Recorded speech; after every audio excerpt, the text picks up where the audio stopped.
जगह तक शर्म आती है जब हमने देखा कुंभ के मेले के अंदर ट्रेन के डिब्बों को तोड़ने का दृश्य देखा। एसी डिब्बों को तोड़ तोड़ के लोग अंदर घुस रहे थे। आम इंसान की जिंदगी में सिर्फ मरना लिखा हुआ है। कभी रेलवे के ट्रैक पर मरना है, कभी एक ट्रैक पे दो ट्रेनें चल रही हैं, टकराना है, एक्सीडेंट में मरना है, तो कभी दिल्ली के अंदर भगदड़ में लोगों की जान चली जाती है। इस महत्वपूर्ण विभाग की, रेलवे विभाग की चर्चा पे मुझे बोलने का अवसर दिया। मान्यवर, भारतीय रेलवे के बारे में यह कहा जाता है कि जितनी ऑस्ट्रेलिया देश की आबादी है, उतने लोगों को भारत की रेल प्रतिदिन एक स्थान से दूसरे स्थान पे पहुंचाने का काम करती है। इतना बड़ा क्षेत्र है मान्यवर, रेलवे का क्षेत्र। हमारे साथियों ने भी कहा कि इसके लिए पहले अलग से बजट आता था, सबको इंतजार होता था, नई ट्रेनों की घोषणाएं होती थी, क्या क्या रेल के अंदर बदलाव किया जाता था, मंत्री जी बताते थे कितने कर्मचारी रखे जाएंगे, इसकी घोषणाएं होती थी, पूरे देश को इस बात का इंतजार होता था। लेकिन अब आप आम बजट के साथ रेलवे का बजट लेके आते हैं, हालत क्या बना दी। बातें तो बड़ी बड़ी होती है, Vande Bharat train, bullet train, प्रधानमंत्री जी ने कहा था बुलेट ट्रेन चलेगी मुंबई से अहमदाबाद तक। बुलेट ट्रेन चला रहे हैं लोग। बुलेट ट्रेन तो छोड़िए, जानवरों की तरह इंसान को रेलवे के अंदर ले जाया जा रहा है, एक जगह से दूसरी जगह तक। शर्म आती है, वो दृश्य देख के शर्म आता है मान्यवर, जब हमने देखा कुंभ के मेले के अंदर ट्रेन के डिब्बों को तोड़ने का दृश्य देखा। एसी डिब्बों को तोड़ तोड़ के लोग अंदर घुस रहे थे, जानवरों की तरह लोग एक जगह से दूसरी जगह तक जा रहे थे। आम इंसान की जिंदगी में सिर्फ मरना लिखा हुआ है।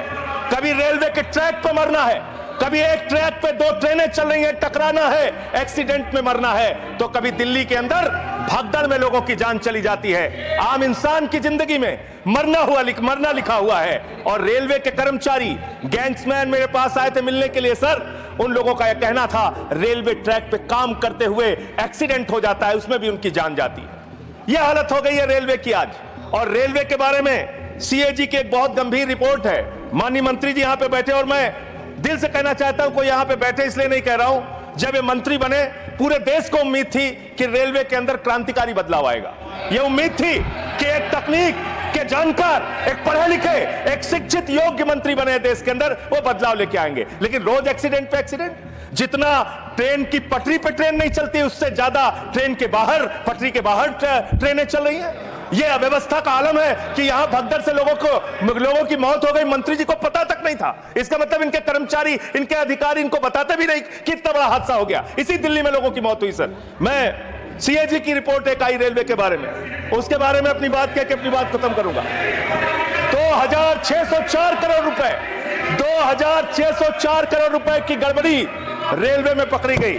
और इस गड़बड़ी के अंदर 834 करोड़ की गड़बड़ी ऐसी है जिसको मेरे ख्याल से मंत्री जी भी सुनेंगे तो शर्म आएगी। मुंबई से बांद्रा तक एक रेलवे के डेवलपमेंट का प्रोजेक्ट रखा जाता है, उसके लिए लोन लिया जाता है, उस लोन के ऊपर जो कर्ज का ब्याज दिया जाता है वो 834 करोड़ रुपए दिया जाता है, लेकिन वो परियोजना शुरू तक नहीं होती। मान्यवर, यह है अनियमितता का मामला आपके यहां। इसका स्पष्टीकरण दीजिएगा अगर आपको मौका मिले। और अंत में एक बात कह के खत्म करूंगा अपनी बात, क्योंकि समय कम है। मान्यवर, हम लोगों ने एक फिल्म देखी थी बहुत पहले, सारी दुनिया का बोझ हम उठाते हैं, लोग आते हैं, लोग जाते हैं, हम वहीं पे खड़े रह जाते हैं।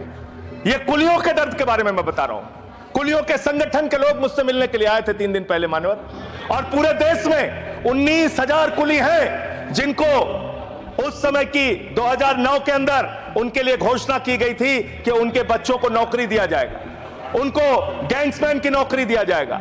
लेकिन आज उन कुलियों की हालत यह हो गई है कि रेलवे के प्लेटफॉर्म पे ई रिक्शा चलते हैं, रेलवे के प्लेटफॉर्म पे वाहन चलते हैं जिसमें सामान ढोने के लिए, यात्रियों को एक प्लेटफॉर्म से दूसरे प्लेटफॉर्म पे पहुंचाने के लिए वहां पे वाहन मौजूद हैं। जाहिर सी बात है पैसेंजर उसका इस्तेमाल करेंगे। इन कुलियों का दर्द कोई सुनने के लिए तैयार नहीं है। मैं आपके माध्यम से माननीय मंत्री जी से अनुरोध करूंगा कि जो लोग वर्षों से लोगों का बोझ उठा रहे हैं, उनके परिवार की चिंता कीजिए, उनकी गरीबी की चिंता कीजिए, और कृपा करके ये 19,000 जो लोग हैं आज बेरोजगारी की कगार पे हैं, उनको कहीं समायोजित करने के लिए या उनके लिए कोई महीने की तनख्वाह की घोषणा, मदद की घोषणा सरकार की ओर से, अपनी ओर से कीजिए। और अंत में यही बात कह के अपनी बात को समाप्त करूंगा कि आज पूरे देश को इंतजार है इस बात का कि कब ये दुर्घटनाएं रुकेंगी।